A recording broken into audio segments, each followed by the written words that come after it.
오늘 말씀의 제목은 용서와 사랑입니다.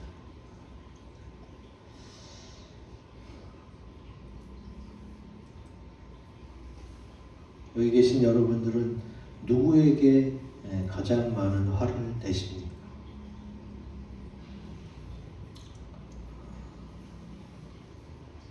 아무래도 가장 가깝고 사랑하는 가족들에게 화를 낼 것입니다. 사랑하기 때문에 나처럼 여겨져서 막 화가 나는 거예요. 통제하고 싶어요. 이해는 갑니다. 이해는 가지만 화를 내고 분노를 쏟아내는 그 대상은 역시 당황스럽고 억울한 경우도 생길 수밖에 없습니다.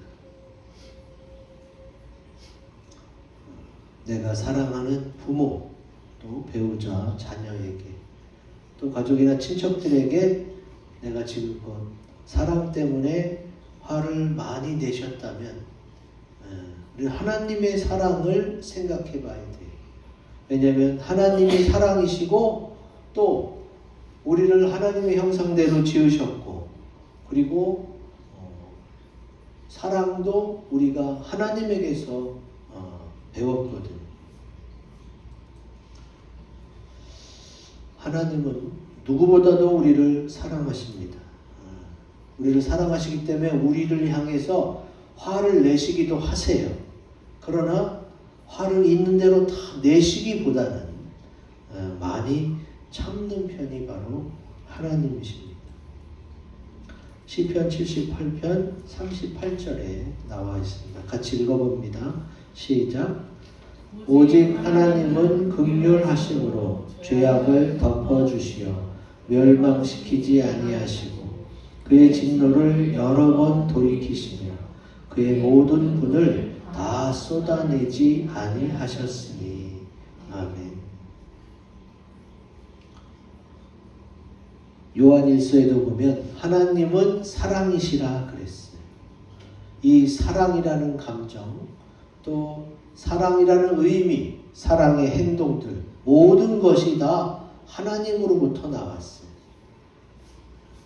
그래서 부모를 통해 자녀가 생명을 잊게 하고 그 자녀와 부모가 한 가족으로 살아가면서 사랑이 무엇인지를 배우게 되는 거예요. 근데 사랑하면 어떻게 돼요? 당연히 바라고 원하는 것들이 많이 생겨요. 근데 각자 자기 의지를 갖고 있기 때문에 누가 누구에 종속돼서 그대로 따라가는 사람은 없어요. 그러다 보니까 어떻게 돼요? 그 사람을 사랑하기 때문에 인정하고 존중해주고 나랑 다르기 때문에 참아주는 것이 생길 수밖에 없습니다. 그래서 내 자녀라 할지라도 내 마음대로 그 인생을 쥐락펴락할 수 없는 거예요. 그가 원하는 그의 인생이 있기 때문에 그렇습니다. 그래서 주님은 우리를 사랑하시는데 그 길로 가지 말라고, 그 길은 너와 내 가족 모두에게 하나도 좋지 않은 길임에도 불구하고 가고 있는 그 사람을 사랑의 눈으로 바라보시면서 진노도 여러 번 돌이키시고 또 화가 나도 그 화를, 그 분을 다 쏟아내지 아니하신다는 거예요. 하나님이 이렇게 하시는 것은 우리도 그렇게 하라고 주님이 알려주시는 거예요. 오늘 말씀을 통해서 이렇게 크신 하나님의 용서와 사랑을 알고 주님을 믿는 우리들도 끊임없이 예수님처럼 용서하고 또 사랑하고 또 기다려주고 그렇게 살아가시기를 주의 이름으로 기원드립니다. 아멘. 그럼 예수님처럼 이렇게 끊임없이 용서하고 사랑해야 될 대상이 바로 누구냐? 우리 그거 굵은글씨 읽어봅니다. 시작. 나의 가족들입니다. 아멘. 오늘 오늘 본문 말씀 1절에 예수께서 제자들에게 이르시되 실족하게 하는 것이 없을 수는 없으나 그렇게 하게 하는 자에게는 화로다. 이렇게 말씀하셨어요. 예수님이 누구에게? 제자들에게 말씀하시는 거예요. 성경은 크게 예수님이 제자들에게 하신 말씀이 있고 청중, 대중, 많은 무리에게 하신 말씀이 있어요. 그런데 오늘 말씀의 대상은 많은 사람, 무리나 청중들을 상대로 하신 말씀이 아니에요. 누구에게? 예수님이 자기 가족과 같이 여기고 사랑하는, 고난도 슬픔도 기쁨도 같이 했던 제자들을 향해서 주님이 이 화내는 것, 또 실족할 때 용서하는 것 말씀하고 계시는 겁니다. 실제로 예수님은 혈육이 아니라도 내 어머니며 동생이요 형제로다 하신 말씀이 마가복음에 나옵니다. 제가 긴 얘기를 중요한 말씀만 뽑았어요. 읽어드릴게요.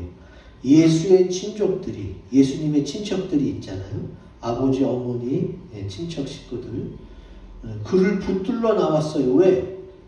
나사렛 예수가 미쳤대. 갑자기 하나님의 아들 메시아라고 그러면서 막 말씀을 전하는데 미친 거야 막. 이렇게 오해해서 예수님을 붙들러 왔어요. 그래서 옆에 있던 무리가 당신의 어머니와 동생들, 누이들이 당신을 밖에서 찾습니다. 왜 찾는 거예요? 그거 그만하고 미친 짓 그만하고 이제 그냥 몫으로 돌아와라. 네 원래 자리 몫으로 돌아와라. 그때 예수님께서 대답하시되 33절 누가 내 어머니이며 동생들이냐 하시고 34절 35절 같이 읽겠습니다. 시작. 둘러앉은 자들을 보시며 이르시되 내 어머니와 내 동생들을 보라. 누구든지 하나님의 뜻대로 행하는 자가 내 형제요 자매요 어머니이니라. 아멘. 우리도 이 느낌이 이것이 의미하는 것이 무엇인지 감이 오죠. 우리 친척들 다 흩어 살잖아요. 전국에도 흩어 살고 심지어 외국에도 가 있고. 근데 이웃 사촌이 친척보다 낫다는 얘기 많이 듣잖아요. 내 옆에 있는 이웃은 맨날 봐. 근데 친척들은 이런 명절 때나 보거나 명절 때도 못 보면 몇십 년에 한 번씩 보는 거지. 피를 나눈 형제여도 멀리 떨어져 있으면 옆에 사는 이웃보다도 못하다는 얘기입니다. 근데 예수님의 피를 나눈 형제들, 어머니와 동생이 어떻게 해요? 미쳤다고 잡으러 오니까 예수님께서 더 큰 의미의 가족을 말씀합니다. 피를 나눈 가족도 가족이지만 하나님의 뜻대로 행하는 자가 내 형제요 자매요 어머니다. 우리도 그리스도 안에서는 다 한 가족인 줄로 믿습니다. 왜냐하면 우리 지금 하나님의 뜻대로 행하려고 주의 날 주님께 예배 드리러 왔잖아요. 여기 성씨도 다르고 다 성별도 다르고 또 피는 안 섞였어요. 그러나 주님이 말씀하신 이 의미, 하나님의 뜻대로 행하는 자로서의 형제요 자매요 어머니다 라는 말씀을 주님이 성경에 써놓으신 이유는 뭐예요? 이미 인간들이 어떻게 살아갈지를 다 알고 계시기 때문에 그렇습니다. 여러분이 동영상에서 보셨듯이 사람이 살면서 가장 많은 상처를 받고 가장 아픈 상처를 남긴 사람들이 대부분 가족 중에 있어요. 우리가 어머니한테 화를 많이 내기도 하고 또 형, 동생에게 그렇게 어렸을 때는 싸웠고 커서도 또 의견이 대립되면 평생 안 보는 명절 때 싸우고 다시 만나지도 않는 그런 형제 가족이 많습니다.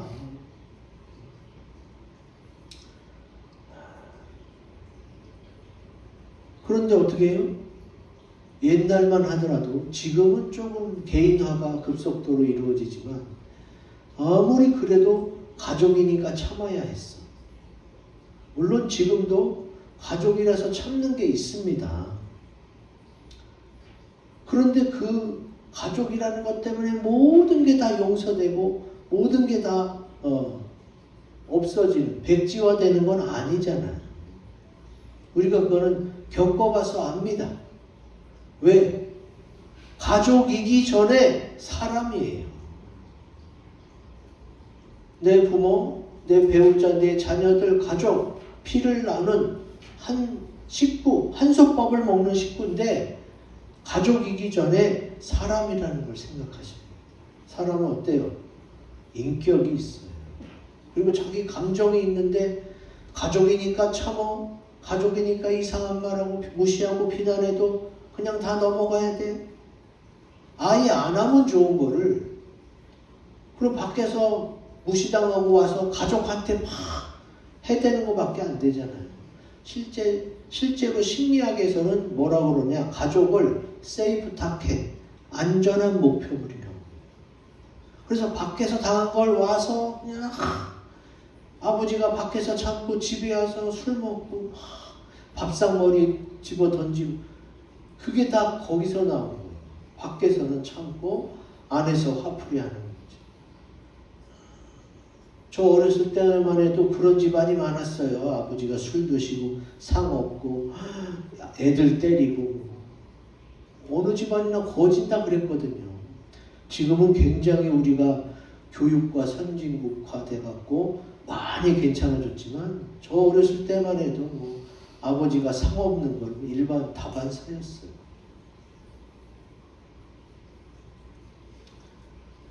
이제 사람들의 의식 구조가, 인식, 또 지식이 자라가니까 어떻게 돼요? 아, 처음서부터 그렇게 대하면 안 되는 거구나. 그걸 이제 알게 되고 배우게 되고 방송에서도 계속 얘기하니까 어떻게 해요? 점점 올라가는 거지. 우리가 서로 행복하게 잘 살기 위해서는 어떻게 해야 돼요? 인간으로서 존중해 줘야 돼요. 내 부모도, 내 배우자도, 내 자녀도 우선 사람이에요. 내 부속물이 아니라고. 내 소유물이 아니에요. 근데 어떻게 그렇게 막 내가 모르는 걸 하고 있다고 그래서 어쭈 뭐 이런 식으로 나오면 이게 뭐예요? 이게 비난하는 말이거든. 내 자녀와 내 배우자, 내 가족이 나보다 더 월등하게 잘할 수도 있는 거지. 그걸 박수 쳐주고 축하할 일이지. 어쭈 이것 봐라 하면서 뭐 내가 마치 다 위에서 지켜보고 다 알아뒀는데 네가 어떻게 이걸 할 수 있지 하고 막 인정하지 않는다면 어떻게 가족이라고 볼 수 있어요? 오히려 그게. 여러분 지금 우리나라가 또 현재 우리의 가족이 많이 핵가족화돼서 안 좋은 면도 있지만 점점 더 인간 그 사람 자체를 생각하고 그 사람을 존중하는 그런 부분은 굉장히 많이 올라갔어요. 그래서 이제 가족끼리도 서로 상처 주는 말은 안 하고 피해가야 돼요. 근데 아직도 선진문물 아니면 선진화 교육을 받지 못한 옛날 사고방식을 가진 사람들은 여전히 가족을 물고 뜯고 공격하고 서로 깎아내리고 그래요. 여러분 가족과 친척 중에 아직도 그런 분이 계시다면 말을 해야 돼요. 그 말을 해서 어르신과 내가 우리 모두가 듣는 모두가 좋아지는 게 뭐가 있느냐. 무시하고 비난하는 말을 왜 계속 듣고 있어요? 가족 전체가. 그러면 안 돼요. 누가 중재하고 나서거나 이제는 그러지 말자고.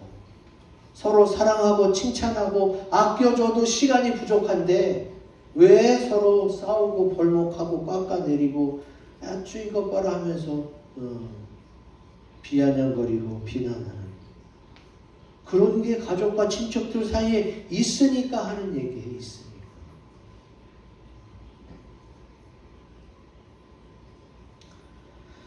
요번 명절에는 그러지 맙시다. 우리가 먼저 잘했다고 칭찬해주고 그 사람의 장점 발견해서 띄워주고 그냥 못하는 것만 그냥 부족하고 남들에 비해서 떨어지는 것만 자꾸 찔러대지 말고 그게 다 죄성에서 오는 거예요. 죄성.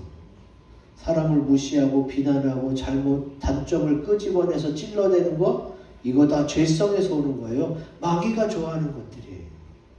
왜 사랑하는 가족 친척이 모였는데 거기서 마귀에게 당하고 있어.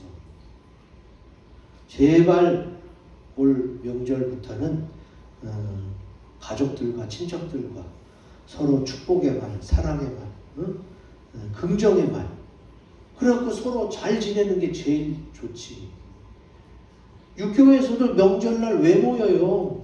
가족끼리 잘 지내자고 잘 화합하자고 모이는 거지 이게 싸우자고 모이는 건 아니잖아요. 그러니까 기억하세요. 나랑 피를 나눈 형제고 가족이고 친척일지라도 저분은 어디에서 인정받을 만한 존경받을 만한 한 사람이다라는 것을 잊지 마세요. 그래야 대우하게 되고 또 그 인격을 존중할 수가 있어요. 그럼에도 불구하고 여전히 그런 것을 모르거나 그런 것을 싫어하는 여전히 잘못 가지고 그 사람의 단점 가지고 힘들게 만들고 비아냥거리는 그런 사람이 있다면 잠언 말씀을 기억하시기 바랍니다. 잠언 15장 18절 같이 읽습니다. 시작.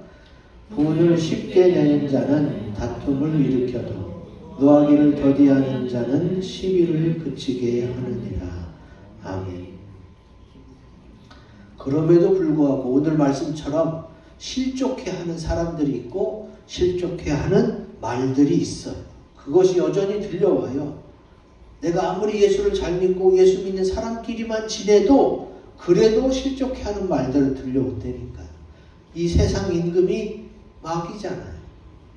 천국에 가면 그런 거 없어.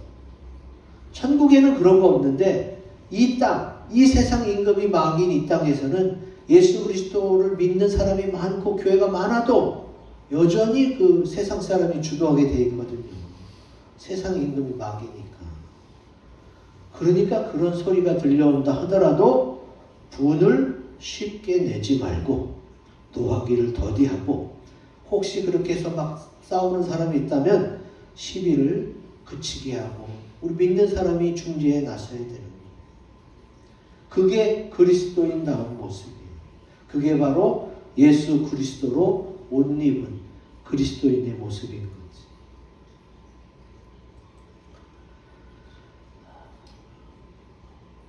기억하세요. 내가 주님으로부터 죄 용서받고 또 주님께 축복을 받은 것은 내가 죄를 조금밖에 안 지었거나 주님의 말을 잘 들어서가 아닙니다. 여러분 다 아시잖아요. 제가 목사고 주의 종이지만 저도 그렇게 주님의 말씀에 100% 순종 못해요. 내가 이렇게 주님으로부터 선택받고 은혜와 사랑을 받고 축복을 받은 것은 내가 잘해서 내가 워낙 깨끗해서 그게 아니란 말이지. 아무 공로가 없는데도 그냥 하나님이 나를 사랑해 주셔서 이렇게 된 거예요. 성경이 그걸 얘기하고 있어요. 성경이. 너희가 어떻게 죄의 문제를 해결하느냐. 하나님의 아들 예수 그리스도께서 하나님이 보내주셔서 이 땅에 오셔서 어떻게 했어요? 나의 모든 죄, 사람들이 지은 모든 죄를 다 십자가 짊어지시고 피를 쏟아주셔서 그 피로 내 죄를 씻어주신 거예요.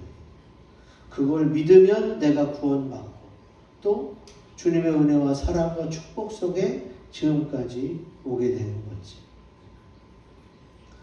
그래, 나조차도 주님의 은혜와 사랑으로 구원받았으니 아직 주를 모르는 사람에게도 내가 용서받은 이 사랑을 전해야겠다.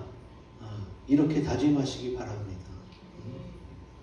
우리 주님이 그렇게 나를 끊임없이 용서하고 끊임없이 사랑하고 기다려주는 것처럼 우리도 나의 전도 대상자, 나의 가족, 친척들, 예수 믿고 함께 천국에 가야 될 사람들을 어떻게 해요? 끊임없이 용서하고 끊임없이 사랑해야 돼요. 그렇게 되시기 바랍니다. 아멘. 두 번째, 끊임없이 용서하고 사랑할 대상 같이 읽습니다. 시작. 내 주변에 소외된 작은 자들입니다. 아멘. 오늘 본문에 나오죠. 2절 같이 읽습니다. 시작. 그가 이 작은 자 중에 하나를 실족하게 할진대 차라리 연자 맷돌이 그 목에 매어 바다에 던져지는 것이 나으리라. 아멘. 이 작은 자 중에 하나를 실족하게 한다. 이 작은 자를 무시하고 비난해서 화나게 한다. 근데 그 작은 자가 헬라어 원어로 보면요, 미크론 투톤이에요. 주변에 소외되고 돌봄이 필요한 자를 말합니다. 이 미크론, 헬라어 미크론이 뭐예요? 영어 마이크로 있죠? 마이크로. 작다는 의미의 마이크로의 원형입니다. 이 작은 자, 미크론, 투톤, 이 헬라어 원어가 신약 성경에 자주 등장하는데 이 두 개의 단어가 순서도 똑같이 계속 등장하는 곳이 바로 마태복음 18장, 10장 여러 번 나오는데 이 두 개만 우선 뽑았어요. 마태복음 18장 10절은 뭐냐? 같이 읽어봅니다. 시작. 삼가 이 작은 자 중에 하나도 없이 여기지 말라. 너희에게 말하노니 그들의 천사들이 하늘에서 하늘에 계신 내 아버지의 얼굴을 항상 배웠느니라. 아멘. 이 작은 자, 미크론, 투톤, 헬라어 단어 두 개의 단어가 순서도 똑같이 나와. 그러니까 이 작은 자는 누구의? 업신여김 당하는 자들. 여러분 아무래도 장애를 가지고 또 지식이 뒤떨어지는 사람은 금방 티가 나고 무시를 당하기가 쉬워요. 사회적 약자라고 그러죠. 요즘에는 보호가 필요한, 돌봄이 필요한 그런 사회적 약자들을 어떻게 해요? 나라에서 많이 케어해 주기도 하지만 사실은 사람들이 케어해 줘야 되는 거예요. 사람들이 먼저. 왜 주님이 이 말씀을 하시느냐? 여러분 이미 장애를 갖고 있거나 아니면 정신지체, 머리가 정상인보다 좀 떨어져서 사회 적응이 어려운 사람들은 이미 많은 상처를 가지고 있어요. 사람들이 이상하게 보고 뒤에서 수군덕거리고 또 말해도 못 알아먹는 척하고 그래서 살아오면서 이미 많은 상처를 갖고 있기 때문에 그들은 누가 잘해줘도 공격적이야. 너 갑자기 왜 이래? 뭘 나한테 얻어가려고 막. 기억하세요. 이미 많은 상처를 가진 사회적 약자들은 공격적입니다. 내가 잘해주려고 하는데도 하도 당해서 무조건 좀 공격적으로 말도 하고 행동도 거칠어질 수가 있어요. 주님이 그걸 아시는 거예요. 이 세상에 그럴 수밖에 없다는 것을 주님이 아시니까 너희 믿는 자만이라도, 사랑하는 자들, 너희 그리스도의 사랑을 아는 너희만이라도 그들이 공격적으로 말하고 그들이 막 나를 의심하고 그럴지언정 너는 끊임없이 용서해주고 사랑으로 다가가라. 그들이 왜 그럴 수밖에 없어요? 이 세상에서 당한 게 많아서는 당한 게 많아서.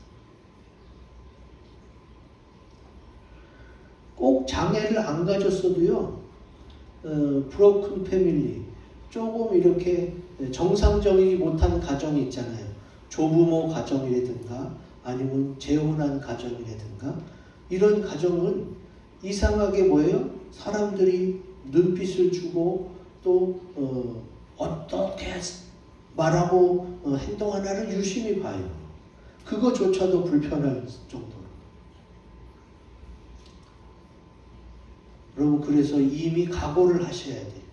장애인들을 대할 때, 또 이미 상처를 많이 받고 있는 사회적 약자를 대할 때 그들이 공격적으로 나올 수도 있다.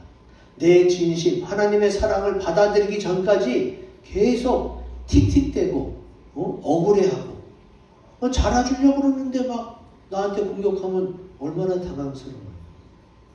그러나 그들이 이미 받은 상처가 많고 많이 속았기 때문에 그렇다. 그걸 미리 인지하셔야 돼요. 그러면서 어떻게 해요? 끊임없이 용서하고 사랑하는 마음으로 다가가야 되는 거예요. 주님은 그리스도인이, 예수님 믿는 사람이 먼저 그렇게 되길 원하세요. 왜냐하면 예수님이 이 땅에 와서 가난한 자들, 병자들, 귀신 들린 자들, 불치병자들에게 먼저 찾아가셨거든요. 예수님이 그러셨어요. 예수님이 그러신 건 전 세계 사람들이 다 알아. 예수를 안 믿을 뿐이지 예수님이 가난한 자, 병든 자, 장애인에게 먼저 찾아간 건 전 세계 사람들이 다 알아. 그래서 예수님을 4대 성인으로 그렇게 얘기하는 거 아니에요. 안 믿을 뿐이지 예수님이 그러신 거는 다 알아주고 이해한다. 예수님이 그러신 거를 그리스도인이 따라가야지 누가 따라가야겠어.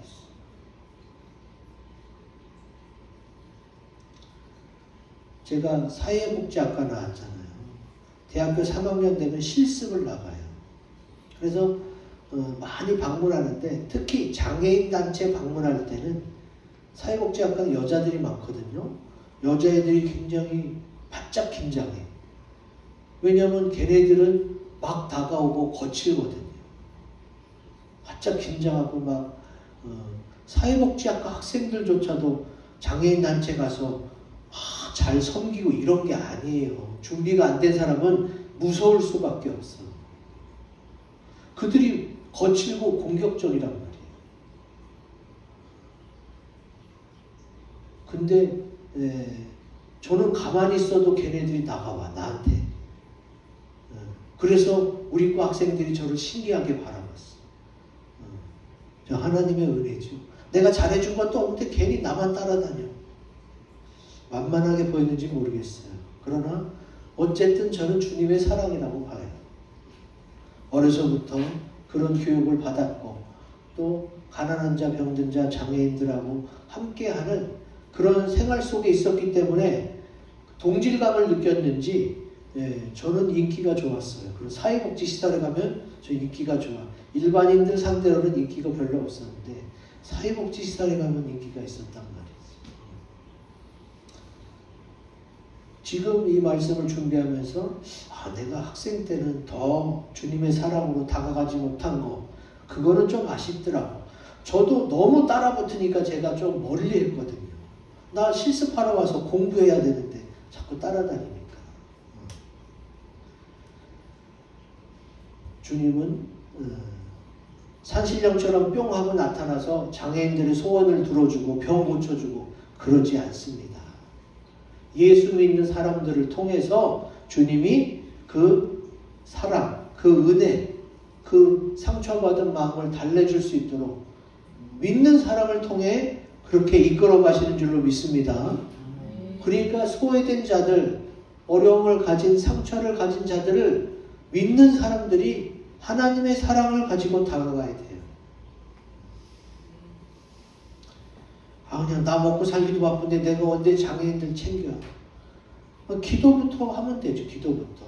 나 먹고 살기 힘들면 우선 그들을 위해서 기도하고 기회가 되면 도와주려고 하면 되는 거예요. 무슨 다 걷어붙이고 장애인만 섬기라는 얘기가 아니잖아요.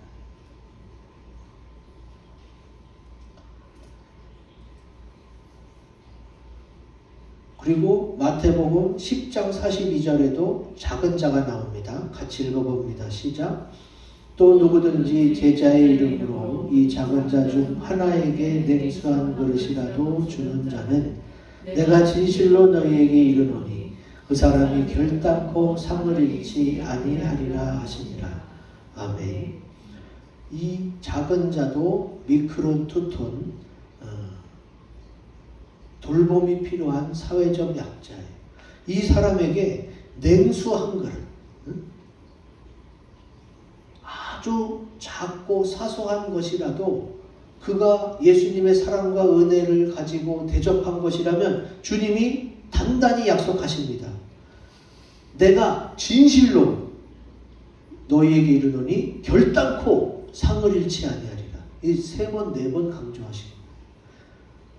너희가 내 은혜와 사랑을 가지고 약자들을 조그만 것이라도 대접하신 것다면 내가 반드시 내가 상을 줄 것이다. 왜? 주님이 그 약자들을 자기 자신처럼 생각하시는 거예요. 주님은 사랑의 하나님이니까. 그렇다면 우리들도 예수님만큼은 아니더라도 예수님이 나에게 이 사회에 연약한 사회적 약자들을 맡겨주셨으니까 내 감당할 정도만큼만 섬기면 되는 거예요. 주님은 이 말씀으로 분명히 약속하셨어요.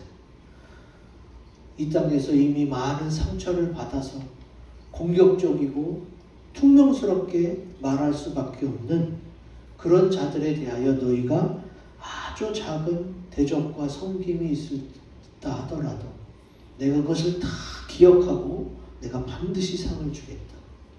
왜 이렇게까지 주님이 강하게 말씀하시는 거예요? 그 연약한 자들을 주님이 자기와 같이 여기고 사랑하기 때문에 그런 거예요. 우리가 예수님처럼은 할 수 없어도 예수님이 말씀하신 것이 무엇인지는 아는 거니까 그래 나도 예수 그리스도의 은혜를 크게 받았으니까 내가 조금이라도 갚고 조금이라도 그들에게 주님의 사랑이 흘려보내질 수 있도록 노력해야겠다. 그렇게 다짐하시기 바랍니다. 아멘. 마지막, 끊임없이 용서하고 사랑할 대상 같이 읽습니다. 시작. 내 사랑의 형제들입니다. 아멘. 저도 몰랐는데 요번에 말씀을 준비하면서 굉장히 세밀하고 큰 영역을 봤어요. 이게 지금 형제라고 해서 다 같은 형제가 아니더라고요. 자, 누가복음 17장 3절 4절 같이 읽습니다. 시작. 너희는 스스로 조심하라. 만일 내 형제가 죄를 범하거든 경고하고 회개하거든 용서하라. 만일 하루에 7번이라도 내게 죄를 짓고 7번 내게 돌아와 내가 회개하노라 하거든 너는 용서하라 하시더라. 아멘.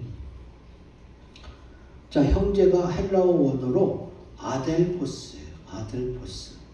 형제, 형, 동생, 너희 사랑하는 자들 할 때도 이 단어를 쓰셨어요. 그러면 사랑하는 자들아, 요한일서 2장 7절에 나오는데 같이 읽어봅니다. 시작. 사랑하는 자들아, 내가 새 계명을 너희에게 쓰는 것이 아니라 너희가 처음부터 가진 옛 계명이니 이 옛 계명은 너희가 들은 바 말씀이거니와. 아멘. 여기 이 사랑하는 자들아가 아델포스, 아델포이, 형제들아 이렇게 시작해도 되잖아요. 근데 사도 요한이, 여러분 예수님의 제자 요한, 사도 요한이 주님으로부터 말씀을 받아서 5권이나 성경을 쓰셨어요. 많은 분들이 성경을 썼는데 하나님의 사랑에 대해서는 가장 잘 표현한 분이 사도 요한이에요. 사도 요한. 그가 그 성경을 쓰면서 어떻게 해요? 형제를 사랑하는 자들로 그렇게 여겼던 거지. 이 형제라는 영역과 범위가 어느 정도냐? 자, 우리가 제일 먼저 형제를 용서하고 사랑하자 할 때 첫 번째가 나의 가족들이었잖아요. 나의 가족들. 응? 첫 번째가 나의 가족들을 끊임없이 용서하고 사랑해야 된다.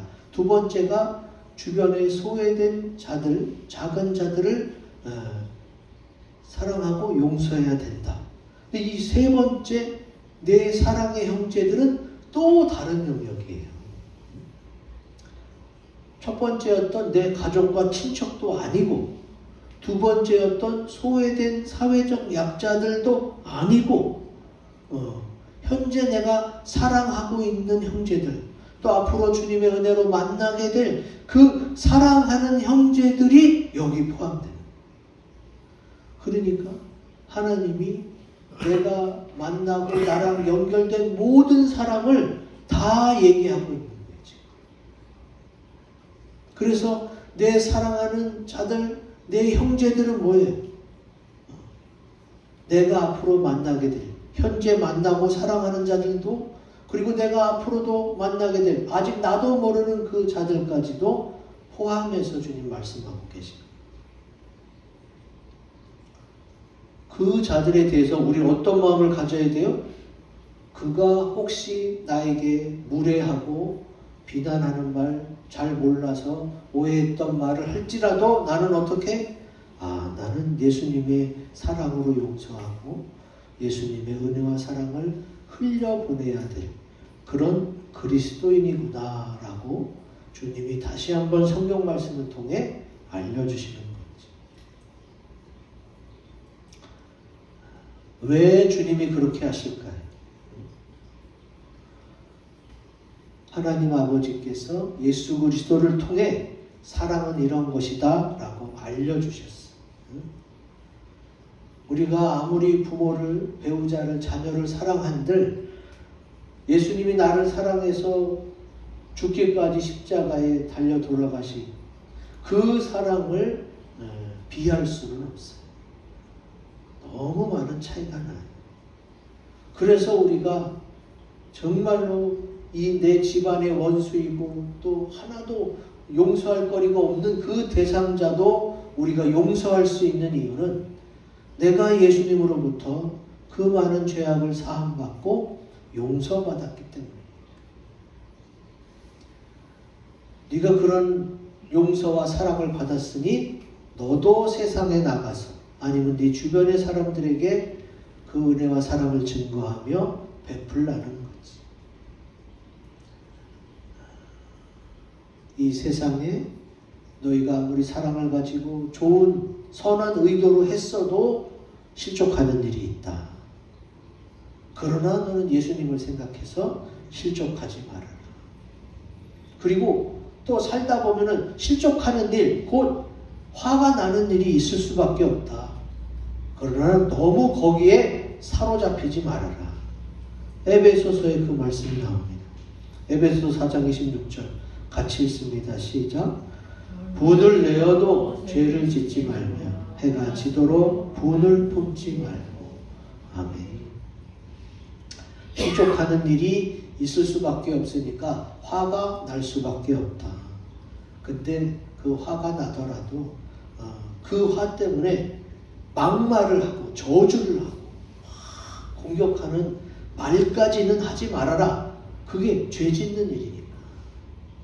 화가 나더라도 예수님 생각해서 주님의 사랑을 생각해서 그렇게 또 다른 죄를 범하는 것은 결국 내 손해잖아요. 상대방한테도 저주이고 아픔이지만 나한테도 죄가 남아요. 그러니까 그거 하지 말고 그래도 분이 안 풀리면 주님께 기도하면 돼요. 주님 전에 나오든가 조용한 골방에서 주님과의 시간을 가지세요. 그래야 그 분이 해결이 되고 또 다시 죄를 짓는 일, 그 상황에 처하지 않게 될 수 있거든요.